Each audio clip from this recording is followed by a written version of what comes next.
शेतकरी भावा बहिणीनो, सप्टेंबर 2025 मध्ये झालेल्या अभूतपूर्व अशा अतिवृष्टीमधून झालेल्या नुकसानीच्या पार्श्वभूमीवरती ज्या प्रकारची गोड आशा दाखवलेली होती त्यांच्या घोषणेमधून यामध्ये प्रामुख्याने 8,500 प्रमाणे 3 हेक्टर पर्यंतची नुकसान भरपाई, 10,000 प्रमाणे रब्बीच्या पेरणीसाठी 3 हेक्टर पर्यंतची मदत आणि विम्याच्या माध्यमातून 17,500 विमाधारक शेतकऱ्यांना मिळतील अशा प्रकारची आशा पल्लवित केलेली होती।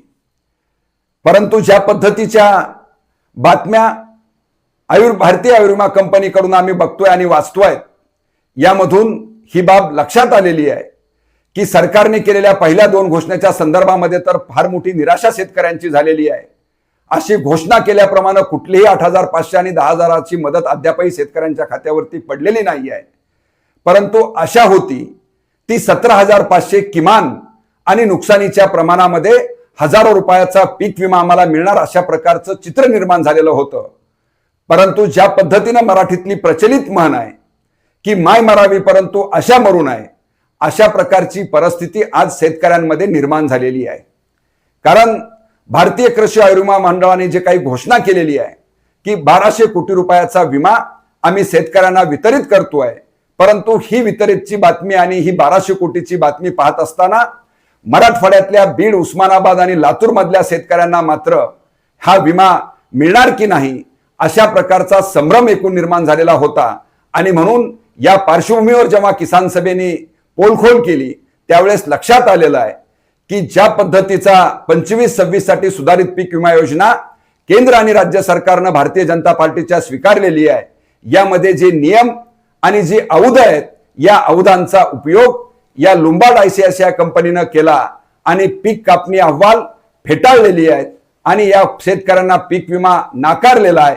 ही बाब आता स्पष्ट झालेली आहे। या पार्श्वभूमीवरती मात्र खरं म्हणजे स्पष्ट भूमिका राज्य सरकारने घेणं अपेक्षित होतं।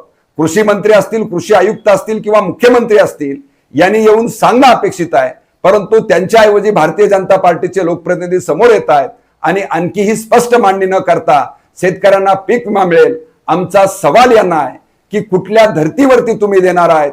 ज्या विमा प्रावधानामध्ये जी सूत्र तुम्ही स्वीकारलेली आहेत, उंबरठा उत्पन्नाची असतील किंवा नुकसानाची असतील, या कुठल्या सूत्रामध्ये बसून तुम्ही शेतकऱ्यांना देणार आहात ही स्पष्ट करा, अन्यथा विनाकारण शेतकऱ्यांच्या तोंडाला पानं पुसण्याचं काम करू नका।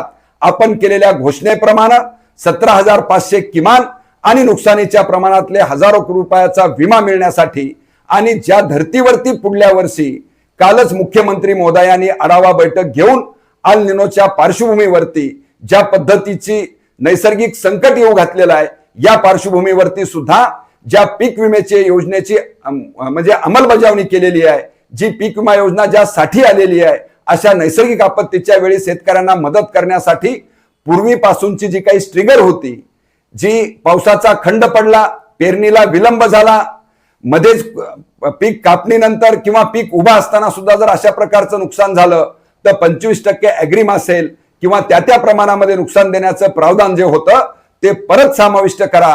या मागणीला घेऊन पुन्हा एकदा आम्ही शेतकऱ्यांना किसान सभा आव्हान करते आहे की सरकारने केलेल्या घोषणेप्रमाणे शेतकऱ्यांच्या विम्याच्या रकमा वाटप करा आणि परत पूर्वीपासूनचं प्रावधान तुम्ही समाविष्ट करा।